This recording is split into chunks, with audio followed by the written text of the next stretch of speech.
Star presents Film Dorks.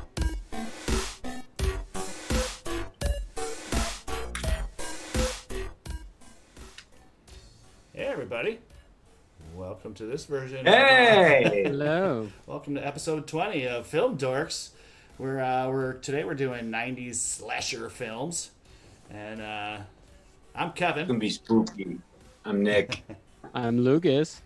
And I'm Bridget. And we're for joining seeing us. Tom. Tom is not here.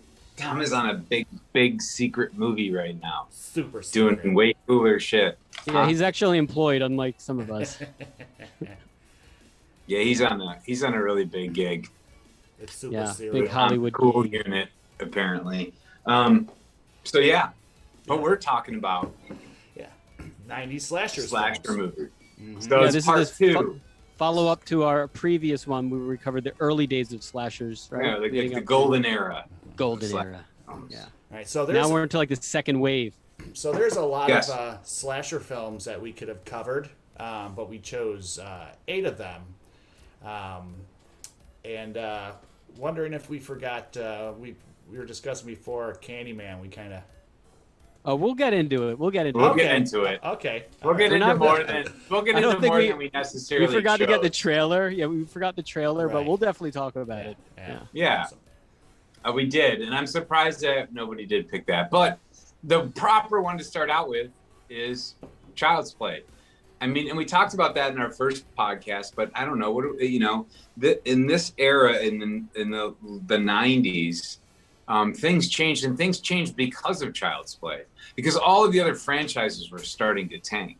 Like, not tank, obviously, because they don't spend shit on these movies and they make money, but they weren't hitting the box office like they were in the early and mid 80s. Well, let's put into perspective. What numbers were the franchises at this point? Like, for example, Nightmare on Elm Street was on Freddie's Dead, right? Was that the late 80s, early 90s? Yeah, that was like the fifth. It was on the fifth one. Yeah. And Fourth or then fifth we one, also, fifth and one. Jason was up to what? What were the numbers that Jason was 7. pushing at this point? Takes 7, and Manhattan. Halloween. Yeah, and Halloween was doing what? 5. 5. So if you think about it, that's deep into these different franchises. And then Child's Play came along. Yeah. At the end, when slasher films were not doing great, Child's Play did do well. And they put a crazy introduced twist a new on it. element. It introduced the one element that it introduced was the supernatural element into slasher films, because they weren't particularly super. I mean, I guess you could say like, oh, Freddie never dies, Jason never dies, fucking Michael Myers never dies. Like, there's some supernatural element to it, but there's no explanation for that shit. They just keep coming back and killing. But Chucky is about a serial killer using voodoo and magic to put his soul into one of those lovely dolls behind you, Lucas. I thought it was appropriate. That's a sweet warehouse you're in. Yeah, well, we'll get it. Well, all right, let's dive into it then. Because I'll say that Child's Play, the sequel, so I'd watched the first one not so long ago, and for this podcast, I watched the sequel, which I hadn't seen in, turns out, years. And I have to say, it is an interesting balance between the actual scares of the original and the campiness that was to come. Because the later Child's Play is kind of how I think of Child's Play now. Like Bride of Chucky and Seed of Chucky, which I adore. Those are just wonderful little campy, fun horror films. There's some great ones that came out well after those two, too. Yeah. Well, and yeah, so to me, that's what I think of when I think Child's Play. So rewatching the first film, which I did, I think, last year, I was like, yes, this is why I was scared of this movie as a kid. Like, it actually had a horror element to it, suspense and scares, and just psychologically, like you said, the supernatural element, coupled with like a doll that comes to life, it murders people. Like, yeah, and he's a serial killer. I mean, like, yeah, it's such a great twist on the slasher. Because I'll say up until now, what makes these movies work so well are there's two very specific elements that make these movies really particularly great. One is the doll that was designed by, I forget his name, but he's like one of the co-creators along with Don Mancini. But the animatronics of this doll are unbelievable, and it's out of Brad control. Dourif, It works Brad so Dourif well now. Voiceover, it's just fucking amazing. And it makes every single one of these movies worth watching even when they suck, like 3. Because Brad Dourif, you're just waiting for Chucky to kill somebody with some fucking ridiculous evil snarl and Brad Dourif's fucking, voice. It's exactly what happened to Freddie, though. Like the first one was legitimately scary with the doll, because it would jump between the innocent child doll and then Brad Dourif being this weird psycho character. And I always forget it's Brad Dourif, because his the character he created, it doesn't sound like, it sounds menacing and like intimidating, and whenever you see Brad Dourif sound like screen, the Doc on Deadwood. Yes, you're not scared by him. So no, I just love him in this. And but that's, again, like the second one straddles that line between, it still has some of those suspenseful and scary and spooky elements, but they start throwing in the camp. They start laying into the camp, which is fun by me. Yes, exactly. That's what I love about this series, because I think Don Mancini, who ended up taking over and directing the later films too, he recognized that, what are you going to do? Like, besides lean really heavy on the camp, because this is fucking ridiculous at this point. Yeah, after the whole setup is a little silly. ridiculous. Now, before we go any further on this, should we play the trailer? Yes. Oh yeah. Do we have it? Yeah. You got a little one you can load up. Yes. And then, Bridget, you're going to share your experience with Child's Play too. Oh, can't wait. All right, here's a reduced, edited trailer for you. It doesn't matter. Wherever I go, Chucky will find me.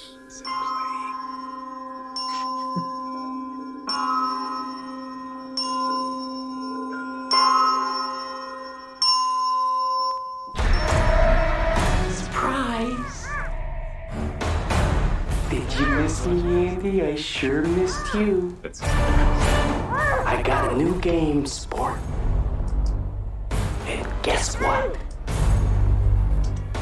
You're it. It's Chucky, look out! No more Mr. Good Guy.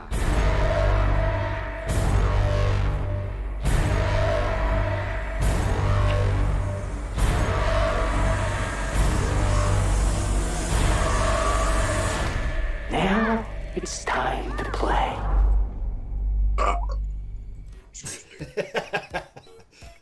That's it. Why do I hear the intro song? That was an interesting sound effect at the end there. Great.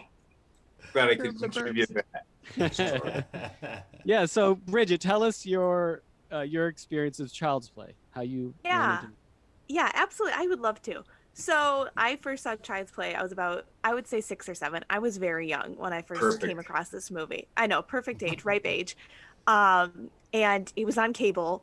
So like we had cable television. Like I just was home and I saw the doll. Like I literally saw the doll. So I thought it was something. The kids movie. Yeah, that's exactly what I thought it was. There's like those problem child movies that came out like in the 90s, and I loved those as a kid. For some reason, when I saw Child's Play, I thought it was one of those movies. So I was like, oh my god, and it was not. So there's the whole psychological torment that went along with this film. There's a name for this, Bridget. It's called. Yeah, did you watch the whole thing? You never shut it off. You just scared to stop the VHS. Well, that's the thing. I didn't understand this thing. I didn't understand context clues at the time because I was waiting for the moment that this wasn't going to be a scary movie. Like legitimately, I remember. I remember just sitting there being like, "When is this going to be funny?" Like it never got funny. Is that supposed to be funny with that woman getting her throat slashed? Yeah, context clues. But I was 6, so what can I say? Yeah. But so this is what happened. So the mall near my house when I was growing up, we used to go there every weekend to go to dinner or walk around.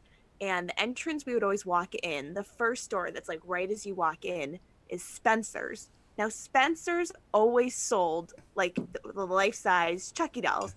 And in my store, they had them lined on the top shelves of the walls, around the whole store. So I would walk in and you would immediately see Chucky. Like you wouldn't even need to go into the store. It was just right there because it's the first store. And so for years I would walk in the front door of the mall and like put my body against the wall so like Chucky couldn't see me, because I literally thought if you made eye contact with a doll, it was going to come to life. Like that's how my mind worked. And this went on for years. Like I refused to step foot in a Spencer's, like probably for 10 years. Like I'm I very was probably jealous like at least 16. of your experience. Yeah. No, but so there's a term for this though. It's called kinder trauma, and like I think any of us who end up loving horror films, you've had these experiences when you were too young to watch something, and it fucked your mind up so badly, and then for the rest of your life you're gonna be chasing that dragon. And I feel like that's a theme with horror films. The first Evil Dead movie did that to me. I watched it when it first kind of was released. The Thing and The Fly for me, yeah. And it terrified me. I mean, you watch it now, there's a lot of camp to it. Mm-hmm. Yeah, But mine was Sure. Poltergeist for me. Oh, for sure. Oh, Poltergeist is up there. Yeah. The I mean, pulling the face off in Poltergeist. Yeah. For me, Yeah. I mean, like I've seen The Seed of Chucky and The Bride of Chucky. Like I've seen like, you know, like the later films. I've never gone back to watch any of the Child's Play. original. Like I mean I'd be fine probably now, but I haven't. I don't want to unpack that. Well, That's gonna stay here's- locked away forever. Here's one thing about those movies: they do have a lot of rewatchability. The first two, at least, and same with Bride of Chucky and Seed of Chucky, and the later ones to a greater or lesser degree. But you know, but this franchise by the third one struggled too. You know, and it was kind of reinvented in the later '90s with Bride of Chucky and Seed of Chucky. But it did start that supernatural trend, and there was only one Friday the 13th movie in the 1990s, and that was Jason Goes to Hell, The Final Friday. And it is fucking terrible. Did you rewatch that one for this? Yes. So I just did. briefly explain the plot. So if Okay, I can put here's up the an fucking ID, stupid plot of Jason Goes to Hell. So Jason's dead because all of a sudden at the beginning of the movie, right, there's like this chick like in the house, and then all of a sudden Jason comes and chases her out. She's fucking booking it, and all of a sudden she does this crazy fucking dive army roll, and all these lights go on, and 20 fucking million paratroopers are gonna fucking blasting the shit out of Jason, and he fucking blows up, right, and he's dead. Yeah. I mean, I Good remember synopsis. liking. Starts I remember liking the beginning a lot. so dumb, and then so now he's dead. So this whole fucking movie is Jason's soul or whatever hopping from person to person, and that person being possessed by Jason and killing people, and it just hops from person to person until the very end. It's just so fucking, and it's got this whole supernatural element and this weird creepy fucking like bounty hunter guy. It's so corny, dude. Yeah. Well, you want to take a look at And the he's trailer? after the baby. Yes, Yeah. let's, You want let's to do take the a look at the trailer. trailer? Because the throw trailer is trailer actually out kind this of cool, piece I shit. think. I think the trailer is kind of cool, so let's check it out. Let's do it. Horror has many faces. Death wears many different masks. But pure evil wears only one. And this is your final chance to see it.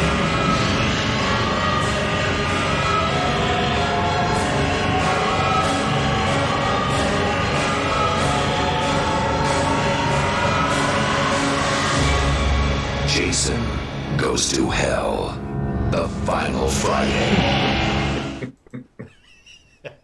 But I tell you, it's pretty cool. They didn't show anything.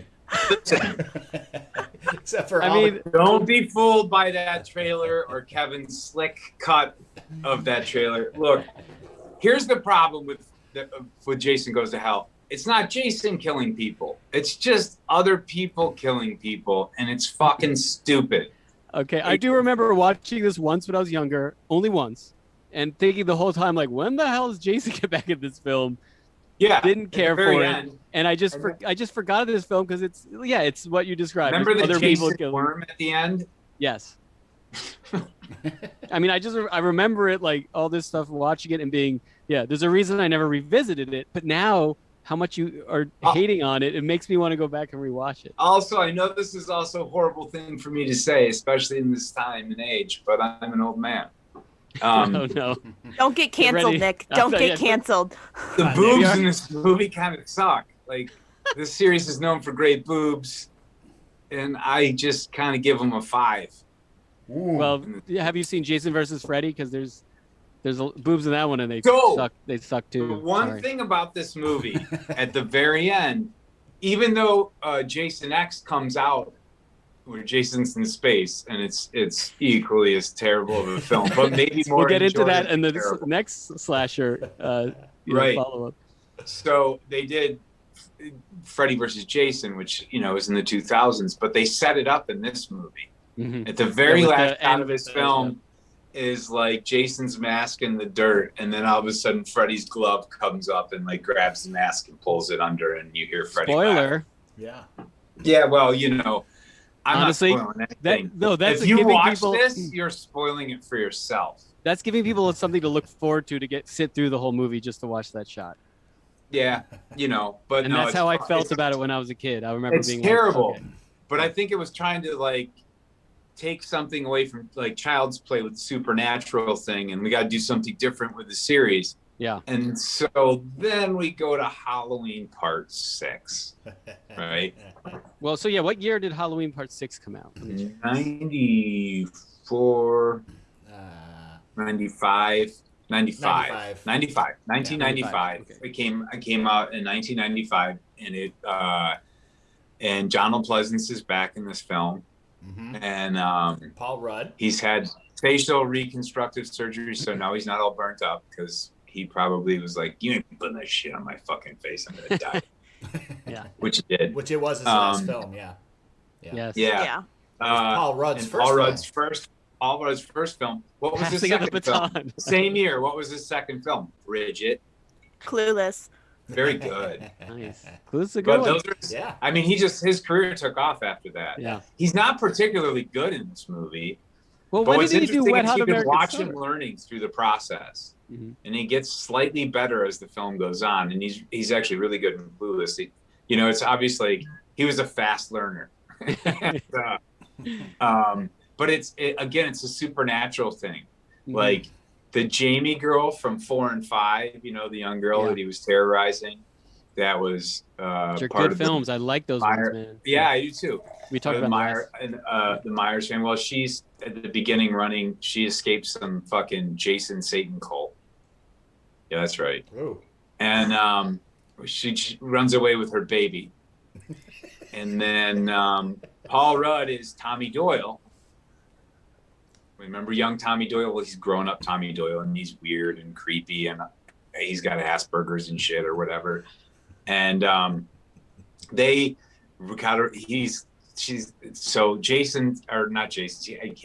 Myers is after her. And the baby, right? Because he's like, don't hurt the baby. The demon of this cult. And so, what you expect happens. He comes into Haddonfield, and he ends up fucking hacking up Jamie, and he's got to go after the baby now, and everybody's trying to save the fucking baby. Don't hurt the baby. Don't hurt the baby. Yeah, it's like just like people running around with a baby cart. Like, don't kill the baby. All right, Kevin. I said we play the trailer. Yeah, so people let's play the trailer. Understand what Nick's. There we go. Every legend is based on fact. Every myth is grounded in truth. For 17 years, the town of Haddonfield, Illinois, has been haunted by a night when evil roamed the streets and a madman ruled the night. Everyone knows his name. Now, everyone will know the truth. I knew what he was, but I never knew why.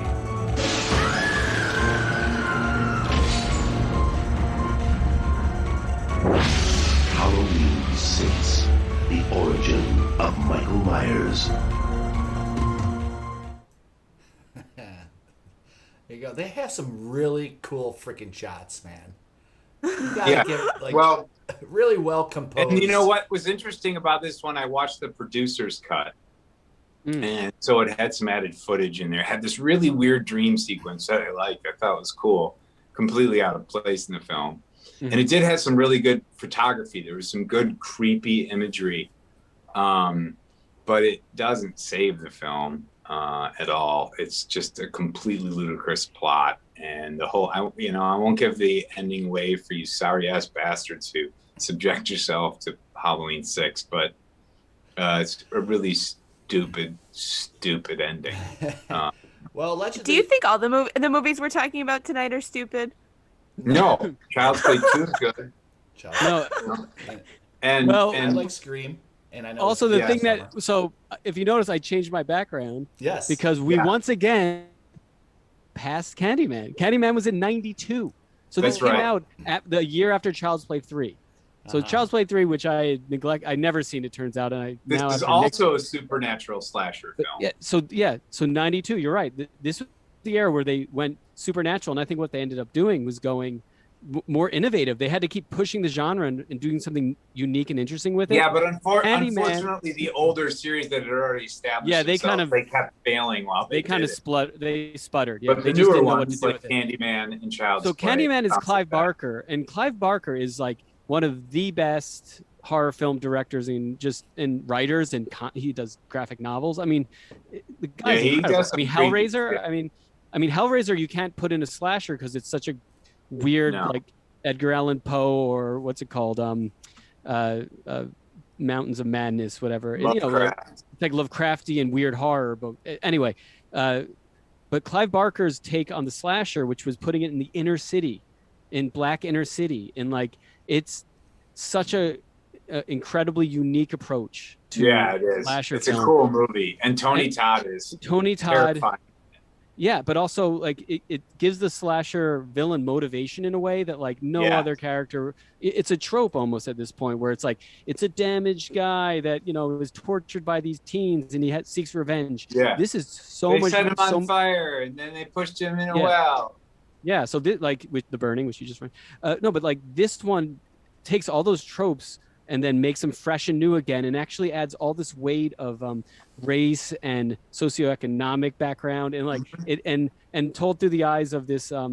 It's almost like a love story too. Like it's told through the eyes of this graduate student. Incredible cast. I mean, this one truly like it's interesting. We forgot about it, and I have a reason why I think we forgot about it. I don't even put it on the level of these other slashers because it's legitimately a great fucking film. Like it is. I really rewatched good. it maybe like a few months ago because I knew they were remaking film, and it totally is. Yeah, holds up. It's great. It's a and really Tony goddamn Todd good is film. Terrifying as he is in it, in real life, he's like the nicest dude on the planet. I never got to interview him for Film Dumpster, and it was awesome. They were both awesome interviews. And we just hanging out in the basement, just chatting with him. He was extremely generous. It was like an 8-minute interview, and it was cool. It was like two guys hanging out at a bar, just shooting the shit about life and films, and it was fun. It was cool. But I'm excited they're remaking this one, and what's it called? Jordan Peele is going to be doing it, which is like I have a feeling it's. I mean, even if it's not going to be, I hope it actually isn't the original. I hope they take it in more like deeper, more interesting ways. So I'm curious to see what happens with it. Yeah. So anyway, we talked about Candyman. It deserved to be talked about. So then I like that Nick's onto something though. With the later the end of the run of a lot of these slasher franchises, we're getting pretty fucking pathetic. But then you have Clive Barker's edition. Then you also have Nightmare on Elm Street, which does something fucking interesting. Halloween did have two in this era, and that's H2O. We won't really talk about that one.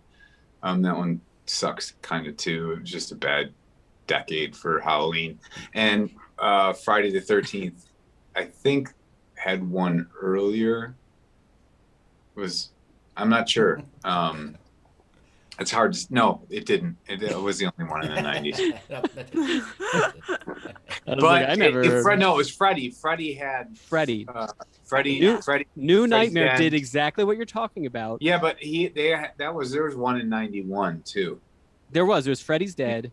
And then so the series was done at that point, which is interesting. Then they reinvented it with the New Nightmare. And the New Nightmare is. Do you have the trailer for that one, Kevin? I did. It's okay. It's no longer. Okay.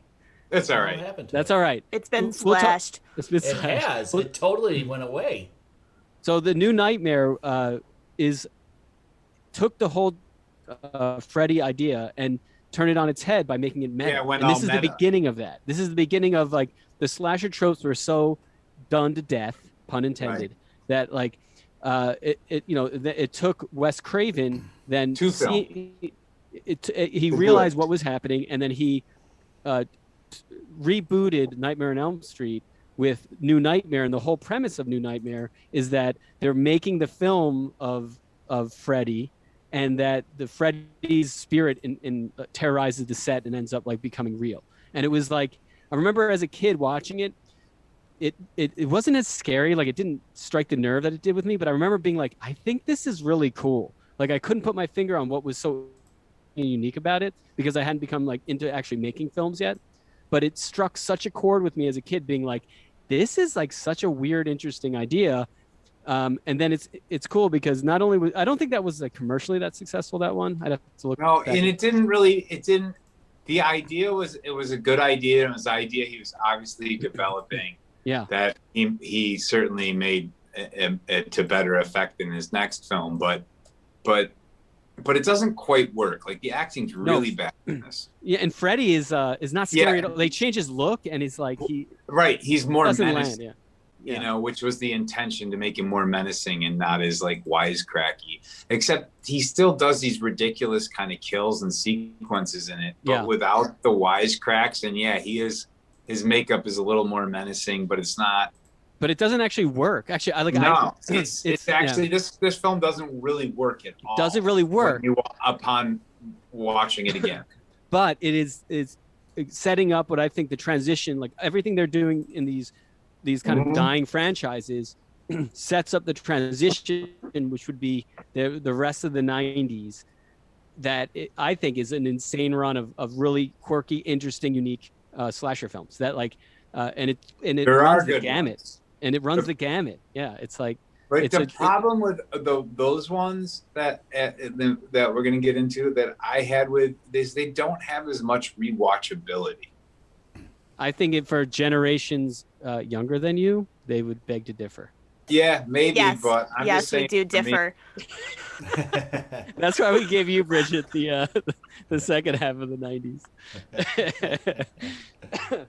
But so should we get into it then? The transition from New Nightmare to Scream is Wes Craven. You can see playing with those same ideas of like, how do you reinvent the slasher film? Mm-hmm. Well, you reinvent the slasher film by completely bringing the audience in on all the tropes and the jokes, and then creating an actually good thriller slasher film by holding the mirror up. And Scream was like, I remember seeing that in the theaters.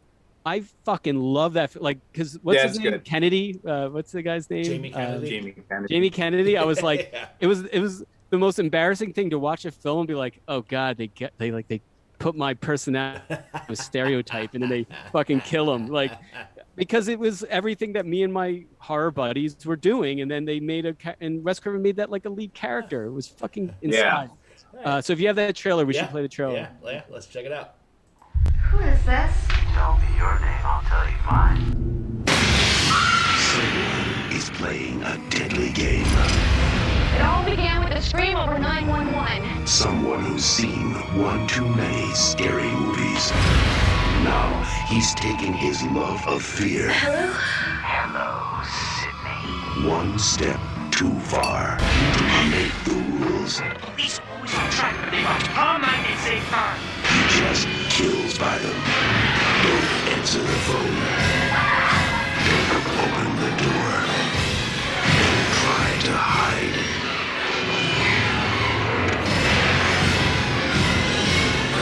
Everybody, let's not back! You're not scared, are you?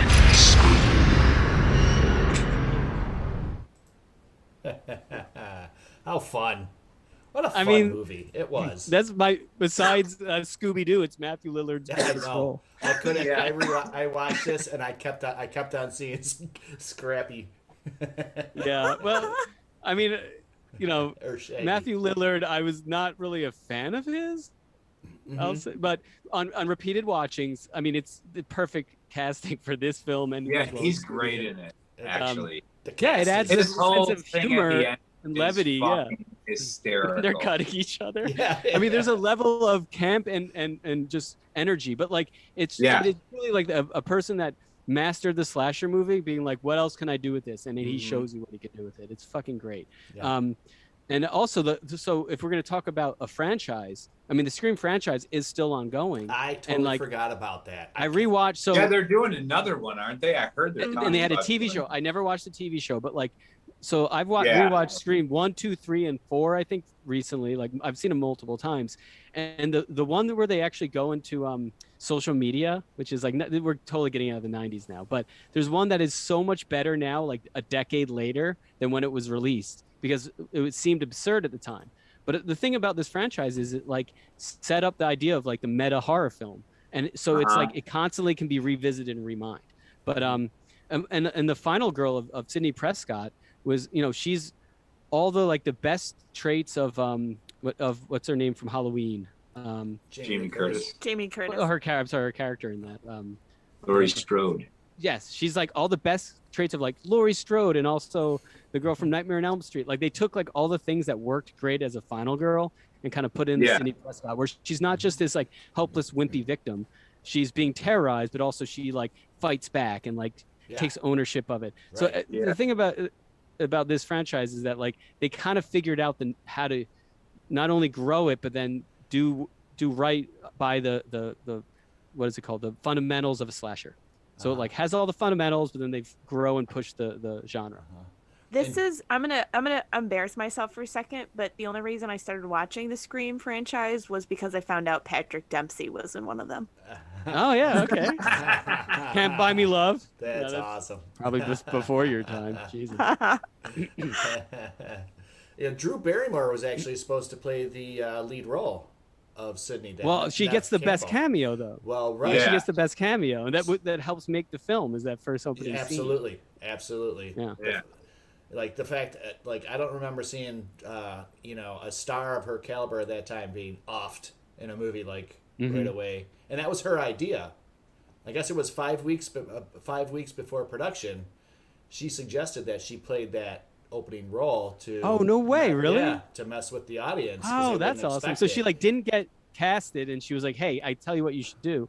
She's fucking smart, man. She's always been really good at understanding the Hollywood. She was cast as a lead role. She was cast as Sidney, played by Neve Campbell, and then was like, nah, make me kill me off in the first scene. Yeah, and that. That's cool, dude. I think that's really awesome. Yeah. That I think respect for her. She's a good filmmaker, on top of being a good actress. Yeah, I love Drew Barrymore. Everything about her. Yeah, always have since Poltergeist. And E.T. I mean E.T. I'm sorry. E.T. Jesus. If you ever see, you got to tell her I loved you with Poltergeist. Yeah. Anyway, yeah. So I have a lot good things to say about the Scream franchise and the first one for sure. But so how many happened in the 90s though? Scream? 2. I'll have to, just 2 of them, right? Hold on, let me see. I think so. I think just so. 1 and 2. Let's see. Yeah. But so that had a good run in the 90s though, and it really set up what we're going to now talk about for the remainder of the podcast, which is like this incredible run of these like teeny bopper exploitation films. Which is always what slashers were though, right? They're all it's like they found their new voice and their new audience. So if we're going to transition from Scream, what was the next one that followed close afterwards? Last summer. I Know What You Did Last Summer. Yeah, 97. All right. Well, let's take a look at the trailer. And we'll start it off. All right. Oh my God. You think he's dead? We can't just leave him here. Oh, tell me, little Miss Pre-Law, what's the charge for manslaughter? We make a pact. Right here, now we take the Sorry grave. Somebody sent this to me. Oh my God. Someone knows. I know what you did last summer. Ooh. What they thought would be a new beginning Toast to us. is becoming a dead end. Somebody tried to kill you last night. We have to go to the police. If you wanted me dead, you could have done it. And the mistake they made It was an accident. There was no accident. It was murder. What if he's still alive? Hey! What are you doing here? is coming back to haunt them. Oh my god. He's after me, too. I got a letter. I got run over. Helen gets her hair chopped off. Julie gets a body in a truck, and you get a letter? That's balance.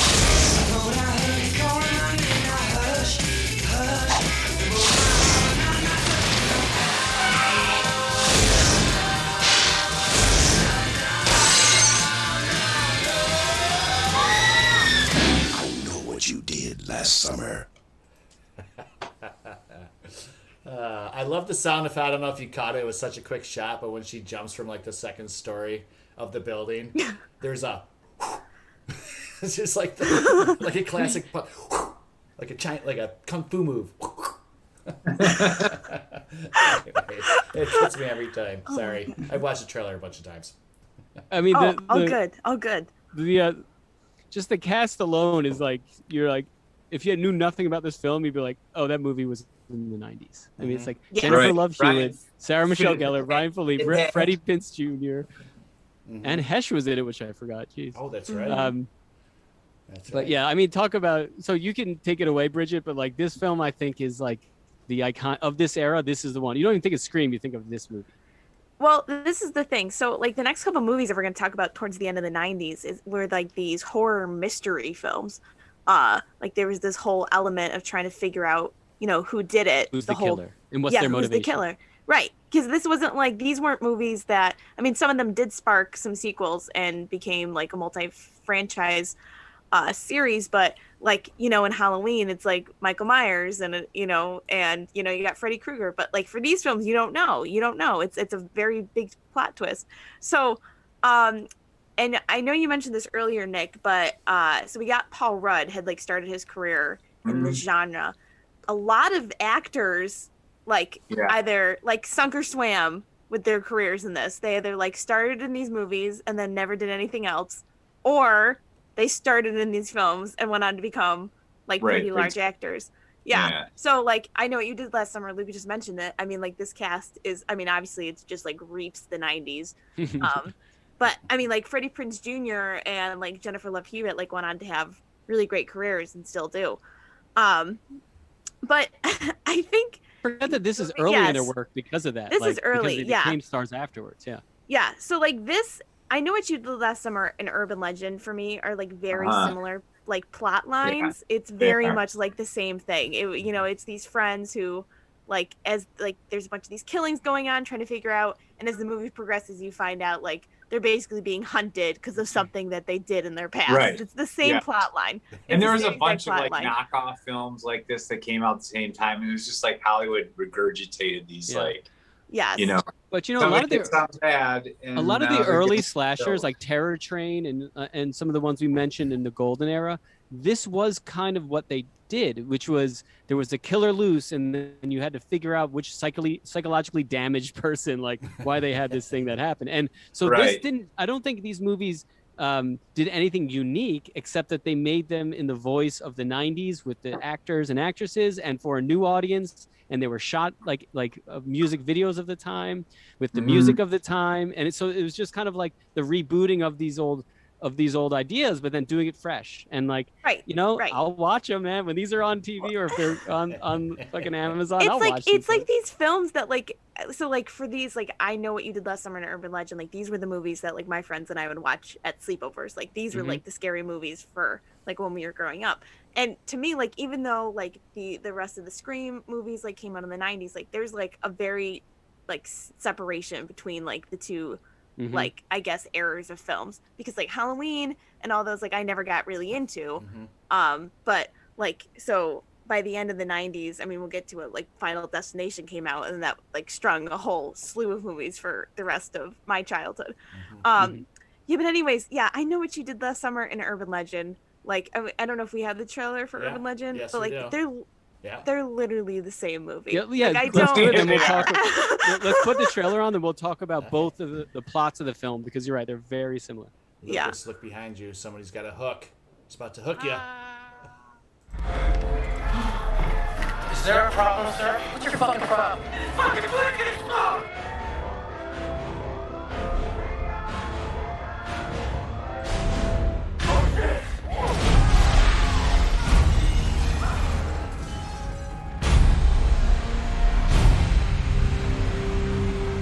We say that the hour of death cannot be forecast. In death, there are no accidents, no coincidences, and no escapes. As each day passes without a determining cause for the accident, we ask ourselves, why? Because of you, I'm still alive. We're all on the same list, all of us. What, you got now? Did you see Tom die? No, but what if it was our time? What if it still is our time? You're dead!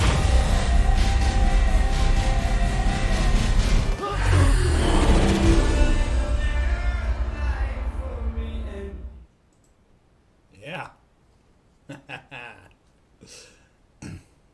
Yeah, I definitely confused Your these favorite two actor. movies.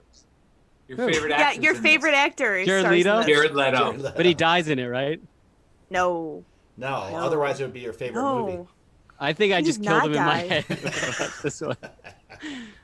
Fuck that guy. I'm gonna let you guys gush about these movies because And Nick's gonna rain on a parade in like 5 minutes. The funny thing is, like Bridget, these are very iconic for you. They're not for me, but like I watch them so many times because I'll watch any slasher horror. Like these are just a genre that is, if it's on, I'll watch it. So Right. like, so I have a It's- soft spot in my heart for these things. You know? Right. Like these movies too, like so basically around the time that all these movies came out was when the Scary Movie franchise started to gain traction with the That's Wayans right. brothers. And Which are like awesome. which are amazing movies, Yeah. but like the first one encapsulates all like the second half of the 90s. Like it starts off with Scream and then it goes into I Know What You Did Last Summer and then Urban Legend and then it combines all of them. And so like my friend and I were also like obsessed with the Scary Movie franchise. And so it was funny because like honestly, when you watch the scary, like let's say the first Scary Movie, and then you watch like let's say Scream or I Know What You Did Last Summer, like there's really not that much of a difference. No. Like you probably Wait, no, really so wouldn't Bridget, know. tell me the plot. No, tell me the plot of I Know What You Did Last Summer, and then right Okay. afterwards, tell me the plot of Urban Legend. Okay, so I Know What You Did Last Summer. It's a core group of friends who live in a very small seaside town, straight out of a Hallmark film, and like a fishing community.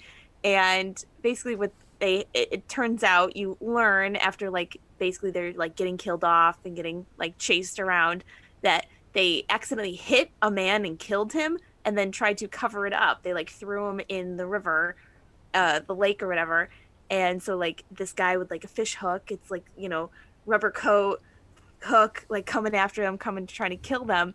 And it was like the ghost of this man that they like try to cover up his murder. No spoilers of who it really is. Who it is, right? Okay, so that's the plot of I Know What You Did Last Summer.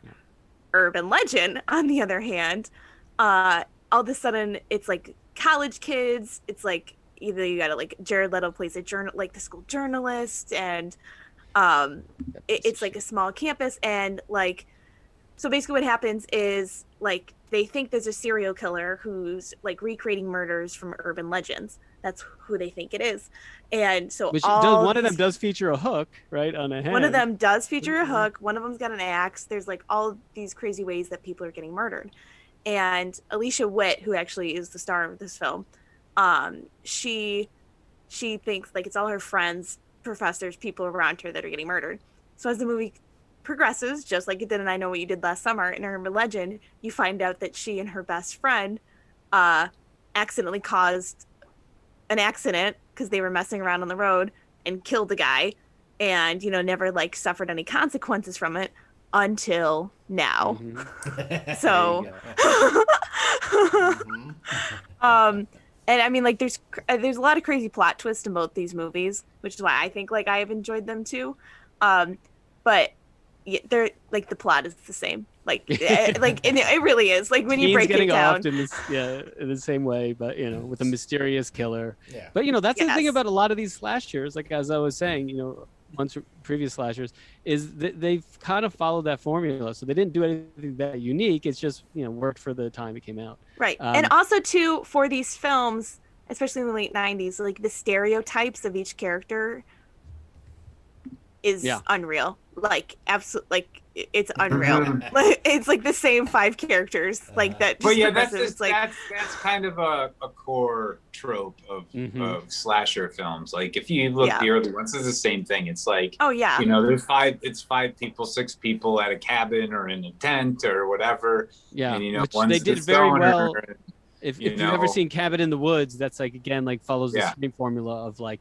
the meta movie making fun of the movie, but still being an incredibly good horror film. Yeah, it's a super good one. But but that's the idea is taking a lot of what we're talking about. That's the thing is though, if even now, I swear to God, if we made a halfway decent slasher film with as long as we nailed all those things well, like the tropes well, even if people were like, oh, I've seen all this before, people would still watch it.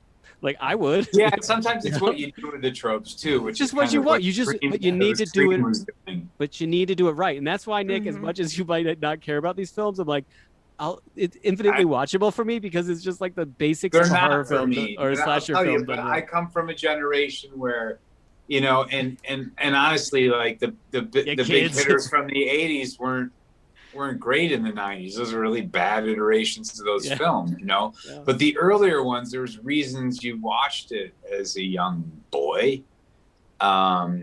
And a lot of it had to do with the kill count and the creative ways. Like Jason was particularly always my favorite because every movie would up the kill count and it would be crazier fucking kills and shit. And that's like, you're like, we took same with Freddie, go ahead, same with Michael Myers. But we talked about this in the last slasher one, which is the original Friday the 13th and the original Nightmare were not those. They were like actually good, scary, weird, creepy slasher horror films.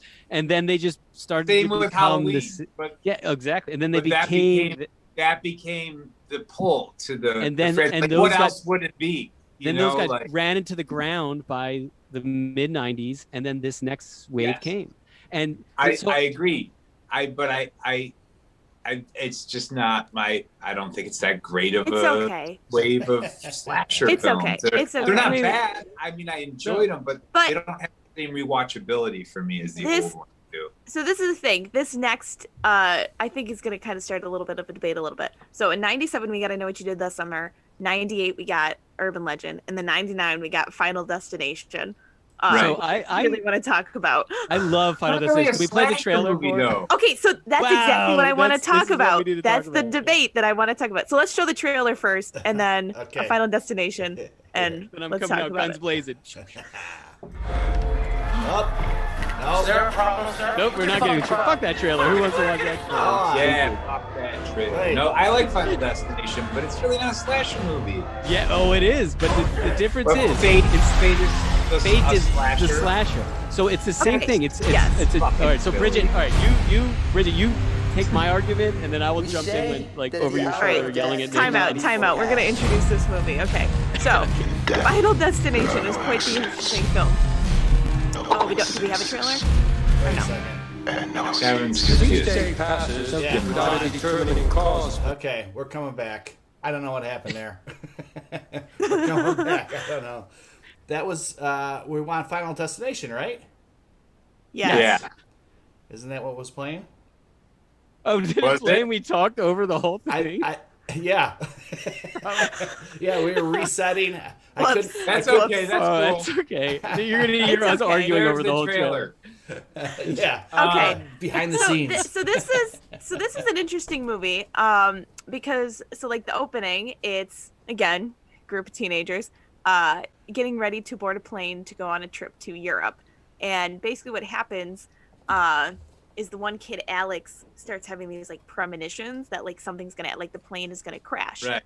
And so like the opening sequence of the film, like the plane crashes, the plane explodes, like goes down, everyone dies, and then all of a sudden it comes back to reality again, and Alex, that was like he was seeing into the future. So he was like, oh my gosh, like we have to get off the plane, starts freaking out, but no one's believing him. So he gets thrown off the plane with like a handful of other people that were with him on the trip. But the rest of the people on the plane stay on. And so basically what happens is they're waiting in the terminal and then the plane explodes. Like it happens. And so the slasher, the killer in this movie is death getting its revenge. Like it's literally fate. Yes, fate, more like it. And so everyone, that original plane sequence that they showed, that was how everyone on that plane was supposed to die. It was fate that they were all going to die. There was a specific order that they were all supposed to die in. So what happens is that the survivors of this plane crash, which is now a handful of people, start getting killed off in the order that they were supposed to die in that initial plane crash. Now, I have to say, I really wish that I was a writer on one of these films, because the ways, these sequences of how they kill every person, I mean, there's like a handful of these movies, and the kills get crazy and crazier. Like, I just want to know, because it's not like, this guy got like struck to the head with like an axe and he died. Yeah. No, there's like 5 to 10 things that happen before these people die. Like, it's like, they trip on a cord, and then something falls off the shelf, and then something else comes in. Yeah, it's wild. And this is why, Nick, it's like what you were describing about what was so fun about the Jason movies. I like this movie. Don't get me wrong. This one, not every single one of them is a good movie, but they have clever kills. And but they also it makes it you want to watch it. And this franchise, this movie is stupid, but it's awesome. That guy just got like his face cut right in half. But the franchise took the page out of what we just started this conversation with Child's Play. And every slasher, what they do is it went from being a legitimately like, suspenseful kind of creepy film, and then by the time you get to 2, 3, 4, 5, like you're like, the roller coaster, how are they gonna die? Like, and it just gets campier and more ridiculous. The movie with the roller coaster was like one of my friend's favorite. Like, that was played at every sleepover. Like, this day, it's one of my favorites. Like, it's what you watch. You watch Final Destinations because they're silly. Out in the early 2000s. And all the ones you describe, I'm like, I know what you did last summer. Yeah, I'll watch if it's on. But the ones that I will seek out are these Final Destinations. I'm like, I had a whole day. My wife and I had a day where we did every single Final Destination movie from like, 5 in a row. We just watched them all because why not? Because they're fucking fun as hell. Well, I'll just get to watch ridiculous deaths. The 80s are superior to the 90s in these films, for sure. But when you go from 2000 to 2020, overall, you don't think of it like as a lot of slasher movies. Mm-hmm. But holy fuck, are there some really good ones hiding in like barren landscape? Is that what we're gonna have to do though for the next wave? Would be just the 2000 to now, which would make sense. I think so. I think it makes sense. But there's the franchises don't do much. They get like rebooted. They all get rebooted. Most of them to not a great success, but I mean, each era has their own unique gems, and even a lot of the old brands get like rebooted in very interesting, unique ways, and we can then talk about like. Well, then you get new trilogies like Hatchet. Oh yeah, so there's some really fun. And Tucker and Dale versus. There's also documentary. Oh, Tucker and Dale is one of my favorites. Yeah. Horror comedy, like one of the best. Yeah, but it's also a slasher one. It's just plays on the trope, Yeah, I mean you're right. They get even more creative. We said Cabin in the Woods. That's when we sort of have to talk about it. Cabin in the Woods. Definitely. So yeah, you're right. I mean, I feel like this is, but the 80s, and prior, like we said, the golden era, the 90s really set the stage for them what would come afterwards. And what it comes afterwards is like the neo slasher. It's neo slashers. They're like they completely just like take the genre in every which way but loose. It's some of them just take it way over the top. There's documentaries. What is it that the Vernon? Oh, the rise and fall of Leslie Vernon. Yes, like there's a documentary about one of my favorite slasher movies. Fucking is the great. And that was 2000. So anyway, we're gonna get into those in the next iteration of the slasher genre. This one was exhausting though, like because it's such a whiplash from like the beginning of the. There's the a 90s. lot of them in there. But and this one though, like you said, it was like the end of an era, then the swooping in of a new one, and then from now on, it's just. There's no real like pattern. It's just like there's and they come and go. They come and go, but there's no like movement. In the 90s were just we were lambasted with slasher movies. Some of them falling on their face, other ones kind of sort of reinventing the genre a little bit, but then being just pillaged by low budget filmmakers making tons of the same, like watering down the genre to the point where the 2000s and the 2010s, you got them, but you didn't, so we have Neil on Facebook has it brought one up that we didn't talk about, which is The Faculty. That's really is that really that's Robert Rodriguez. You're right. It's more of like a sci-fi horror film. It's kind of a sci-fi horror film. It does have elements of a slasher though. That's a good question. I was thinking about that film too, and I was like, I like that one too. That's I love Rodriguez as The Faculty, but it's Rodriguez. not quite a slasher film. It's got that weird alien horror thing going. Yeah, kind of falls more in that realm. It was but again though, but it has a lot of those. It's like iconic 90s. Yeah. But you're right. It's not full slasher. It's kind of like a little bit. Well, it's the same screenwriter as Scream, Kevin Williamson. Oh, okay. Same. Yeah. That's why it had all that Rodriguez winking directed. at the camera. Yeah. And that's a great cast too. Great 90s cast. It is a fun one. So here's another thing too is about. Oh, and then Nick Haskins says The Leprechaun, which we did not include, and it is true. It's a monster film, but it's also but it is a slasher. Yeah, it is more of a slasher. Yeah, I would say slasher. Yeah, we did leave out. You're right. So, God, the 90s. See, that's what I mean. The 90s were. There was a ton of Leprechaun movies. And they were all deluge. They were all terrible, but here's in a way terribly good if you're in the right mindset. All right, what is the best 90s slasher film? What is the best 90s slasher? Scream, the first Scream. I'd back that up. Scream. Well, yeah. Scream or Child's Play 2. Child's Play 2. Okay, I didn't talk about this about. I'm gonna end. Scream's is a whole new franchise. Like it launched kind of reinvented the genre for better or for worse in some ways, but it definitely did, and it was really fucking entertaining. And it was the first time you really saw a slasher movie with a budget. Yeah. With a real cast that could act. Right. And you knew them, and and it spent money on what it did, and it wasn't just spending money on gore and stuff, but that's kind of why I didn't like it much. So what would you say is the best slasher film of the 90s? Bridget? Oh, I like Scream. Yeah, I do like 4 Scream. for 4. Yeah. Scream. Yeah, I mean, you can't deny it. It's not my favorite slasher film, but of the 90s, it's certainly... because when I think of 90s slasher films, I think immediately of Scream. I knew somebody was gonna bring this franchise up. Jeff Heller, Screen Radar's own, brought up Maniac Cop with Bruce Campbell, which I owned the VHS of. 90s? It was in the 90s, yeah. Maniac Cop 2? Maniac Cop 2 might have been, actually. Maybe Maniac Cop was the Maniac 80s. Cop was 80s, but Maniac Cop 2 was 90s. Sure, Maniac again, Cop. you're 1988. What was Maniac Cop? Yeah. 88. Yeah, Maniac Cop 2 was 90 or 91. Probably. Something like that. Yeah.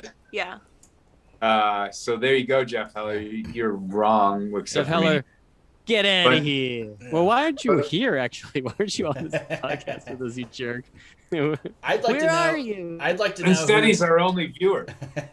I'd like to know who asked that question. What the best, what we think the best '90s slasher film is. I'd like to know what their answer is. That's Bridget. Bridget says. It's me. I asked. Oh, that was you. Oh, well, it's already answered. Jeff Heller saying 1990. Was Maniac Cop really 1990? Two was a 90. 2 was. The first one was in 88. So yes, that was in there. Maniac Cop is ridiculous and I love fun. Maniac. Aren't they? Yeah, they're they're rebooting fun, that but they're totally as a low HBO. budget. But HBO Max is rebooting that as a series, I think. That's awesome. Oh, it's nice. and I can't remember who's behind it, but it's gonna be freaking good. Anyway, Nice. I'm into it. so we got to wrap it up soon because we're at an hour. But I'll say that now that you just described, Nick, what's coming in if we can do some of the best until slasher now movies that were ever made are coming. Yeah, I mean, just it's but like what happened was it wasn't the same. But what happened is people who grew up like us loving these films then made art house and everything. They just true fans of the genre got to make their own spin on it.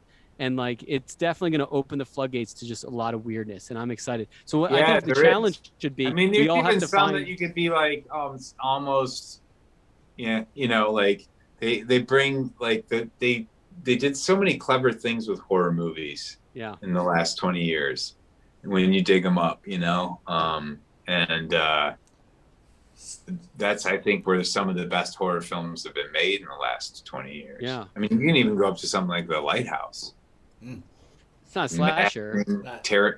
Oh, you're just talking about horror. Oh, yeah. Yeah. Oh, for sure. No, I think the horror genre now is like, especially the last few years, it's getting so much weight as an actually like a respected filmmaking genre.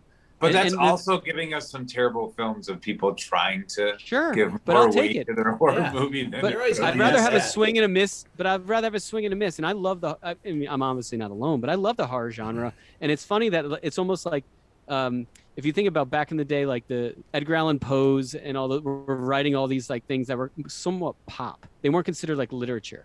And then eventually now they're considered canon. They're like, oh my God, it's like amazing what they're doing. And that's, I think, kind of what's happening with the horror genre in filmmaking is it's getting recognized as a legitimately like beautiful art form on top of being like, for sure. Culture.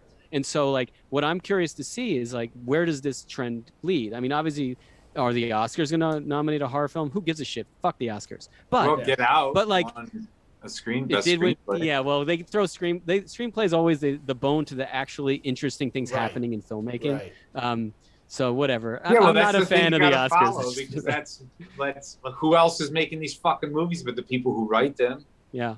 I mean the directors too, for sure. It'd be nice to see the horror genre be recognized as like legitimately I'll throw that across the board. All of these kind of like genre filmmaking to see that like they get the respect they deserve. So you know. Well, it's not just at the box office. It's kind of like best comedy, best musical / comedy. No, it should be best musical, and then best comedy in its own category. Like, give it a little respect. You know. Yeah, but honestly, most musicals are hysterical. Musicals? I hate musicals. I hate musicals. But I love Singing in the Rain. I like him in the one of the best musicals ever made. One of the best musicals ever. But it's not made. even a musical; it's a dance extravaganza. I like musicals in the theater. It's awesome. It's Cannibal the musical is fantastic. It takes a That's certain. true. We could. It takes a certain. It's just a joyful day. All right, this podcast. Before we get carried on, send us off, Bridget. Send us off. Yeah, absolutely. So, if you like what you heard tonight, make sure to go check out the rest of our Film Dorks podcast. We are now streaming on Spotify, Apple Podcasts, and you can see us on YouTube. Also, make sure to give us a follow at Screen Radar. We are on Twitter, Facebook, and Instagram, all at that same handle. And make sure to check us out on Letterboxd, because obviously we weren't able to get to all the 90s slasher films tonight, but if you head over to Letterboxd, I'm sure we can divvy up some lists for y'all. Right. All right. I'm supposed to do that. Oh no. I probably was too. I keep forgetting. Wait, we're on Letterboxd? And on that note. Anyway, thanks everybody. All right, see you guys in a couple weeks. Have a good night. Have a great night. Bye.